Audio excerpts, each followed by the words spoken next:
Eu sou o Alan, esse é o Fé, a Fraternidade é a Esperança, e a gente começa hoje a live do Evangelho, no capítulo 2, item um, a vida futura. Então, essa nossa live, uma live do Evangelho, a gente acaba o capítulo um na última live e começa agora o capítulo 2. Então a gente aguarda agora a Mônia entrar, né, para a gente dar início à nossa live do domingo de hoje. Quem quiser pegar seu evangelho, nós estamos no capítulo 2, item um, a vida futura. Capítulo 2, item um, a vida futura. Eu não percebi se a Moni já entrou. Já entrou aqui já. Então a gente já vai dar início. É uma técnica que surge sempre de última hora, mas vamos começar um pouquinho atrasado, mas vamos começar a partir de agora a nossa live. Minha cabeça agora estou ali embaixo, provavelmente. Vou ter que levantar. Oi, mano, boa noite, Tá tudo bom. bem? Boa noite, tudo e você? Tudo bom, graças a Deus. Só um momento, a gente já vai. Estava explicando aqui semana passada, houve um problema técnico, né, com você não participou, Isso. mas a gente terminou o capítulo um, né, que a gente fez, não vim destruir a lei, e agora a gente dá início ao capítulo 2. Meu reino não é deste mundo, né? Então a gente começa ele com a leitura do item um. Isso mesmo. Vamos lá, né? Vamos lá. Vou começar então. Pilatos, tornando a entrar, pois, no palácio, e tendo feito vir Jesus, disse-lhe: Sois o rei dos judeus? Jesus lhes respondeu: Meu reino não é deste mundo. Se meu reino fosse deste mundo, minhas gentes teriam combatido para me impedir de cair nas mãos dos judeus. Mas meu reino não é aqui. Pilatos então disse-lhe: Sois, pois, rei? Jesus lhe replicou: Vós os dissestes: Eu sou rei. Eu não nasci e nem vim a este mundo senão para testemunhar a verdade. Qualquer que pertença à verdade, escuta a minha voz. São João capítulo 18, versículo 33, 36 e 37. Então aqui foi quando Cristo foi entregue, né, para Pilatos. Em seu julgamento, Pilatos levanta sobre ele a ideia de que ele seria rei. Como que um rei poderia ter chegado na condição que ele chegou, né? Nas mãos do governo, nas mãos do algoz, né? Então Jesus lhe explica que ele sim é rei, mas não desse mundo. E esse mundo de agora, esse mundo terreno, esse mundo passageiro, não lhe pertenceu ao reinado, né? Então, aparentemente é apenas isso que a gente percebe, né? Porque a Nessa gente perspectiva. tudo muito contraditório, né, para aquele entendimento daquela época, principalmente para quem não seguia, né, não escutava suas o que ele pregava, né? Porque se ele era tão poderoso, fazia tantas coisas belas como ele fazia, né? Por que ele estaria naquela condição que ele estava ali, né, sem nenhuma ajuda, né? Nós podemos dizer assim, já que ele é a ajuda dos céus, né, que ele sempre falava, então assim, para quem não crê, né, tudo muito contraditório, né? Principalmente para aquele adiantamento que a gente sempre fala, né? Aquele adiantamento daquela época, né? Que era muito pouco, né? Os que acreditavam, né? Então, acho que por isso que ele fez essa indagação, né? A gente pegar lá sobre aquele livro há 2000 anos, que a gente já fez até live, né? Sobre aquele livro de Chico Xavier, o Emmanuel, a gente vai ter uma passagem bem detalhada sobre esse momento. E Jesus é entregue, né, aos judeus. Então, assim, a gente pega naquela parte e entende que o julgamento de Jesus, embora tenha sido contraditório até para aquele momento, ele foi simplesmente um meio, né, um plano de fundo para tudo aquilo de errado que acontecia no governo romano naquele momento, né? Então Jesus, por si só, não teve direito a um julgamento dentro, até mesmo daquelas leis. Não foi um julgamento normal, né? Ele foi equivocado e ele foi simplesmente para acalmar os ânimos, né?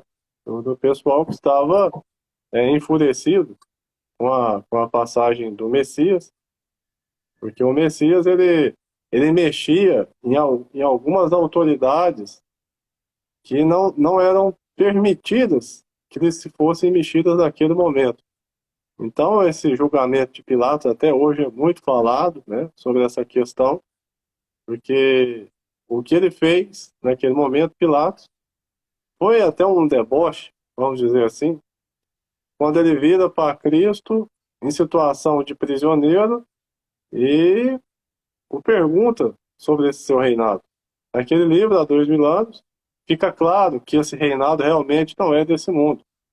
Porque tudo aquilo que ele pregava só faria sentido com a existência de um mundo após a matéria. Um mundo que acontece após a morte física. Que a morte do corpo material, nesse mundo, não tem não tem nenhuma importância. E nesse mundo material tem toda a importância, né? Então, importante a gente lembrar da psicografia de Chico há 2000 anos, nesse momento em que Jesus é entregue aos romanos, né? Que inclusive é um livro muito esclarecedor, né? Para nós que sabemos muito pouco, né? Sobre algumas partes de Cristo, né? Esse livro ele traz muitas reflexões, muita coisa que a gente nem imaginava, né? Principalmente pela visão de Emmanuel, que estava lá, né? Então, é muito interessante a gente ter uma obra dessa para a gente ter esse como apoio mesmo, né? Quem não leu é um livro muito interessante, muito explicativo, né? Faz a gente refletir bastante. É um suporte, sim, um suporte, né? Uma obra dessa, né? Sobretudo narrada por quem participou daquele momento. Não participou tão diretamente, porque naquele momento Emmanuel, animando o senador Públio, né? Ele não tinha interesse na obra do Cristo, na pessoa do Cristo, né? Ele era completamente desinteressado, até pela posição hierárquica, social que ele tinha, não pegava nem bem para ele, ao contrário de sua esposa, né, Lívia, né, que já era uma fervorosa cristã, observando os passos do Mestre, do Messias, né, mas Públio sempre se manteve longe daquelas movimentações e de tudo aquilo que envolvia o Cristo naquela jornada inicial, né? Ele teve a oportunidade de escolher, né? Ele escolheu estar longe disso, né? Já sua esposa, né? Já esteve ali, ela acreditou, né? Mesmo Cristo fazendo tantas coisas pela sua filha, ele teve a opção de escolher. Ele até comenta no início ali do livro, né? Que ele pede até desculpas, né? Pelas coisas que ele fez. Então ele teve a sua opção de escolha, né? E ele escolheu o caminho mais dolorido. E ele fala que ele sofre, né? Por essas escolhas até aonde ele escreveu o livro. Ele ainda comenta dessas escolhas erradas que ele fez, né? E você vê, né, naquele momento, aquela escolha mudou completamente, alterou completamente a vida, né, A do vida. senador romano, porque a partir daquele momento em que lhe foi feito o convite para participar, né, ativamente sobre as obras do Cristo, sobre a vinda desse Messias, movimento da amor, Deus o abençoe, motoqueiro. Naquele momento que Públio teve a opção de trilhar o caminho com Cristo, e ele não o quis, ele não o fez, até durante as escrituras de toda essa série, né? Até você leu até mais do que eu. Ele sempre trata esse capítulo da vida dele com uma consciência muito pesada, porque ele sabe que naquele momento, se ele tivesse optado, né, por outro caminho, muito provavelmente ele teria sofrido e colocado aqueles que o ama para sofrer menos, né? E nessa escolha ele se separou, né, da esposa, né, que era o grande amor da vida dele, e isso mudou, né, até os dias, né, que a gente falou até os dias de hoje, são destinos completamente diferentes, né. Depois a obra continua com os outros livros, eu li, eu acho que uns 4 da obra, eu acho que ainda faltam alguns, mas é muito interessante, porque essa escolha que ele fez reflete na vida dele como cristão nas próximas, né? Ele está sempre buscando pelo cristianismo, ele é um cristão, né? E ele sofre muito, porque até a gente chegar onde nós estamos, né? Até onde ele chegou, a gente sabe que foi um longo caminho, né? Para a gente poder ter esse estudo, né? Das palavras de Cristo, e ele teve esse reflexo muito grande. É para a gente pensar e trazer para o nosso dia a dia, né? Para a gente observar que o André Luiz diz muito sobre isso, quando ele sintetiza um pensamento muito grande em poucas palavras, quando ele diz assim que quantos são os séculos para reparar o erro de alguns minutos, né? Então, assim, foi exatamente isso que Emmanuel sempre deixa claro nesse episódio com o Cristo, né? E até para a gente mesmo, né? Quantas são as oportunidades que às vezes a gente vê, né? Que o sofrimento nos alcança por conta de que talvez em determinado momento, talvez nem aqui nesse plano, mas em outro, né? Algumas alternativas foram tomadas de maneira errada, né? E agora a gente continua na colheita sobre essas alternativas, mas juntamente com a semeadura, né, das alternativas futuras. Então, assim, não é motivo da gente se sentir mal pelo erro que praticamos, né? Um dia praticamos, até porque se a gente está aqui na Terra, é porque realmente a gente tem muito erro a, a reparar, tanto conosco, né? Tanto quanto também com os nossos próximos, né? Sobretudo aqueles que estão próximos de nossa jornada, né? Na reencarnação. Mas é motivo para pensar sobre o erro que fizemos. Não é possível fazer nada, mas é motivo para pensar sobre os erros que podemos evitar cometer, né? E num futuro próximo não termos mais essa necessidade de estar colhendo lavouras erradas, né? Sobre erros que a gente tinha condição, tinha consciência de não os cometer, né? E assim, aproveitando, na semana passada você falou sobre Santo Agostinho, inclusive, parabéns, foi uma live muito boa. Olha, Ver o reflexo disso, porque a gente sabia que Santo Agostinho tinha um coração endurecido, porque ele vivia entre essa fé e a razão, né? Ele ficava na dúvida sobre isso, mas ele, a tempo, né? Ele acordou a tempo, né? Para essa mudança, né? Tanto que a gente vê que o caminho dele foi diferente, que ele pôde, antes, né?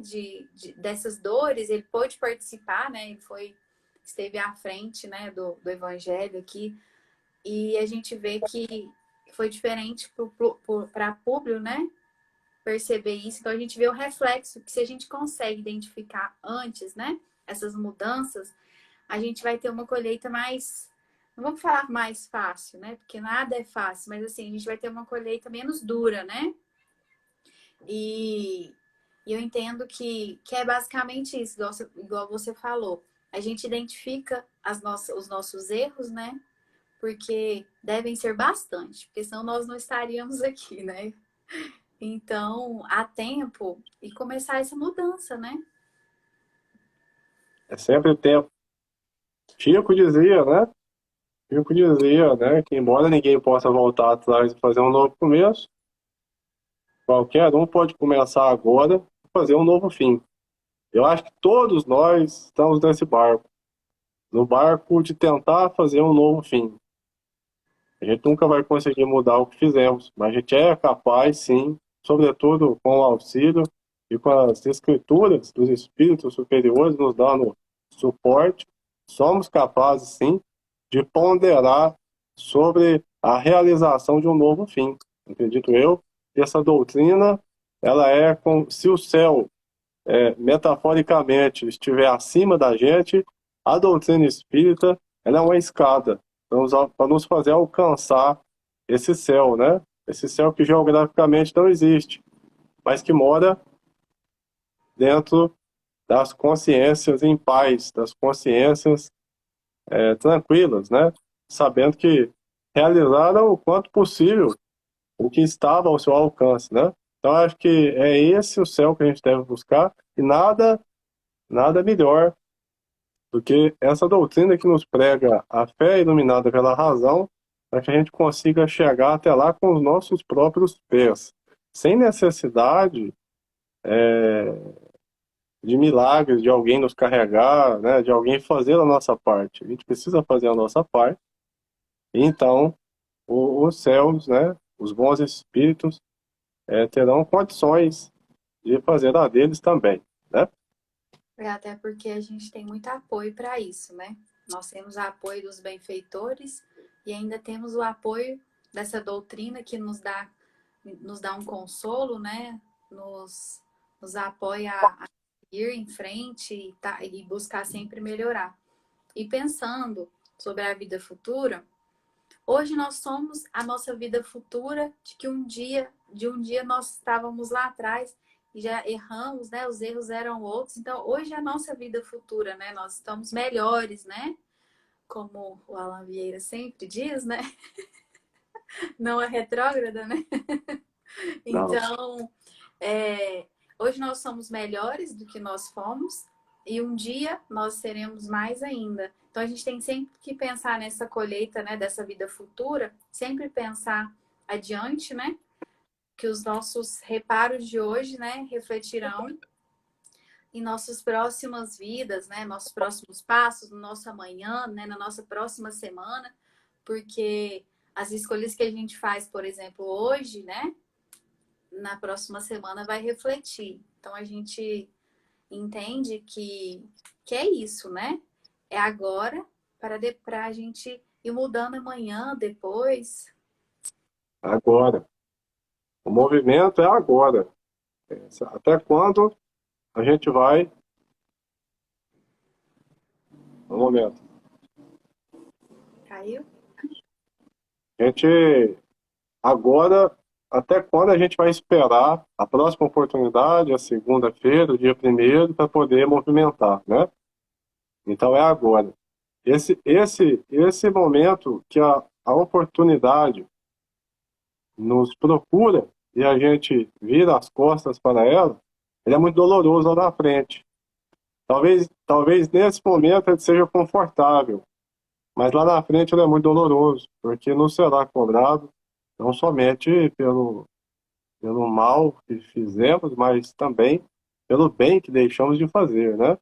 Então é importante que a gente entenda que toda vez que a gente tem uma oportunidade de evoluir, seja no campo da paciência, no campo da arrogância, no campo do ego, do egoísmo, e a gente deixa passar essa oportunidade, a gente está maltratando a nós mesmos, né? E esse mal, ele será cobrado, né? Assim como o mal que é feito, também o bem que deixa-se de fazer também será cobrado. Então é importante que a gente aguarde essas oportunidades, mas saiba identificá-las para as aproveitar quando elas chegam. A gente às vezes passa por um problema. Essa semana a gente recebeu uma mensagem do Espírito e essa mensagem me tocou bastante, porque às vezes a gente passa por um problema agora e a gente fica assim, com aquele, mas eu vou passar isso sempre? Será que sempre vai ser assim? Nunca vai mudar? Quer dizer, porque eu estou resolvendo isso agora, vou ter que resolver para toda a vida? A verdade é que nem existe toda a vida, né? A mensagem desse Espírito ficou muito clara para mim. Não existe toda a vida. O futuro não existe ainda, ele não é de ninguém, porque ele não existe. O que a gente tem é o presente, é o agora. E é a Ele que a gente tem que dedicar as nossas energias, as nossas forças, né? As nossas intenções de melhora é em cima dele. Porque depois vai ser bem dolorido, né? Se a gente não fizer Vamos ter. essa Bem planta. dolorido, porque deixamos passar, né, essa oportunidade. É isso mesmo. Vou continuar aqui a leitura, tá? Beleza. A vida futura. Por essas palavras, Jesus designa claramente a vida futura, que ele apresenta em todas as circunstâncias como o termo para onde tende a humanidade e como sendo o objeto das principais preocupações do homem sobre a terra. Todas as suas máximas se dirigem a esse grande princípio. Sem a vida futura, com efeito, a maior parte dos seus preceitos de moral não teria nenhuma razão de ser. Por isso, aqueles que não creem na vida futura, imaginando que ele não fala senão da vida presente, não os compreendem ou as acham puéreis. Pode seguir? Agora inúteis. Isso, pode seguir. Esse dogma pode, pois, ser considerado como o ponto central do ensinamento do Cristo. Por isso está colocado como um dos primeiros nesta obra, porque deve ser o alvo de todos os homens. Só ele pode justificar as anomalias da vida terrestre e concordar com a justiça de Deus. Aqui justifica aquele reino, né? E Cristo deixa claro que não é esse na Terra. E justifica a partir disso. Porque se a vida material terminasse, se a vida, na verdade, terminasse junto com a vida material, não faria sentido algum a doutrina proposta pelo Cristo. Inclusive, quando eu coloquei aqui na arte aqui do Instagram, eu coloquei exatamente sobre isso. A vida futura, a proposta do Cristo. Não tem sentido nenhum a proposta do Cristo para uma vida material apenas. Né? Tudo aquilo que ele deixou para nós seria, sim, um precedente anterior, né, a esse dogma da vida após a morte já ser resolvido. E foi resolvido através da terceira revelação do Espiritismo. Porque se a gente fosse contemplar esse Deus justo, né, até porque a gente volta a falar de história, nesse momento que Jesus vem à Terra, em seio judeu, e todo esse problema envolvendo os romanos, a gente está falando de um povo politeísta, que existiam vários deuses, né? Aí o Cristo vem e traz um Deus único, né? Que criador, né? Criou e mantém o planeta Terra. Não faria sentido, né? Para nós, e nem para aqueles que naquele momento estavam, que existisse um Deus apenas, e esse Deus ele era soberano, né, sobre todas as coisas, e ao mesmo tempo ele era justo. Você pode ser justo, tudo bem. Mas será que é possível ser justo e misericordioso? Porque estamos falando de um Deus, somente um Deus único, que é justo e é misericordioso. Às vezes a justiça não olha a misericórdia, e às vezes a misericórdia não olha a justiça, né? E esse Deus, ele consegue esses atributos todos. Por quê? Porque ele é soberano. E ele é soberano a partir do momento que ele nos designa o livre-arbítrio. Aí sim, aí muda a figura. Porque ninguém está condenado, não foi criado uma pessoa para ser mal por toda a vida. Não foi criado uma pessoa para ser boazinha a vida toda. Não, foram criadas criaturas com livre-arbítrio. Então, em determinado momento, se elas são boas, é porque elas querem ser boas. Se elas são más, porque elas querem ser más. Indireta ou diretamente. Então, não faria sentido para Cristo nos trazer essa proposta e a vida acabar aqui na Terra. Isso contraria a justiça, em primeiro momento. Isso vai contrariar a justiça divina, porque as condições sobre as quais se reencarna aqui na Terra não são iguais. Então, seria um ponto para contrariar a justiça desse Deus, porque uns nascem em grandes famílias, que são abençoadas, com grandes capacidades cognitivas, com grandes reservas financeiras, outros já nascem na pobreza, às vezes sem família alguma, às vezes com uma família problemática, às vezes com uma doença crônica. Então isso já contraria a justiça desse Deus, que permite que essas criaturas nasçam com tanta diferença entre elas, né? E num segundo momento, vai contrariar também a misericórdia desse Deus. Porque a gente vê a olho nu, né? Porque a gente só está vendo o limitado que nos permite ser visto. Mas a gente vê, às vezes, aqueles nossos irmãos que não precisa de trabalhar muito para ter um retorno muito grande.